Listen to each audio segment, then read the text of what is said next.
Poster নিয়ে প্রতিবাদ করায় এক মহিলাকে হেনস্থা ও পোস্টার ছিঁড়ে দেওয়ার অভিযোগ উঠল চশমা ব্যবসায়ীর বিরুদ্ধে। রিপোর্টার সমরেশ রায়, কলকাতা। আজ 13 সেপ্টেম্বর শুক্রবার মেদিনীপুরের কাথি পোস্ট অফিস মোড়ে একটি পুরনো মামলাসহ আর্জিকর কাণ্ডের যারা দোষী তাদের শাস্তি প্রতিবাদ করায় প্রতিবাদী মহিলাকে হেনস্থা ও পোস্টার ছিঁড়ে দেওয়ার অভিযোগ চশমা ব্যবসায়ীর বিরুদ্ধে। এই ঘটনাকে কেন্দ্র করে নতুন করে উত্তেজনা ছড়ায় কাথি পোস্ট অফিস মোড়ে।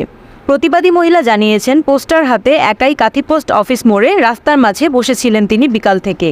এরপর পাশের ওই এক চশমার দোকানদার মাহফুজ আলম হঠাৎ করে ওই প্রতিবাদী মহিলার পোস্টার টেনে ছিঁড়ে দেয়। ফলে উভয়ের মধ্যে ঝগড়া শুরু হয়, উত্তেজনার সৃষ্টি হয়।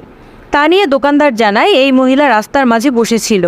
সাইকেল, গাড়ি, বাইক, টোটো যেতে অসুবিধার সম্মুখীন হয়। আবার যখন তখন বাইকের সামনে পড়েও যাচ্ছিলেন, তাতে চোটও পেতে পারেন। তাই সকলের কথা ভেবেই এমন পরিস্থিতি শুরু হয়। কিন্তু মহিলার অভিযোগ, আমাকে জোর করে ছুঁড়ে ফেলে দেওয়া হয়েছে এবং পোস্টারটা ছিঁড়ে ফেলা হয়েছে। আমি অনেকটা দূরে গিয়ে ছিটকে পড়ি। কেন আমার পোস্টারটা ছিঁড়ে দেওয়া হলো? ঘটনাস্থলে কাথি থানার পুলিশ ফোর্স নিয়ে হাজির হন এবং তদন্ত করে দেখছেন। মহিলারা পাশে স্থানীয় মহিলাও এসে উপস্থিত হন। পরিস্থিতি এখন নিয়ন্ত্রণে।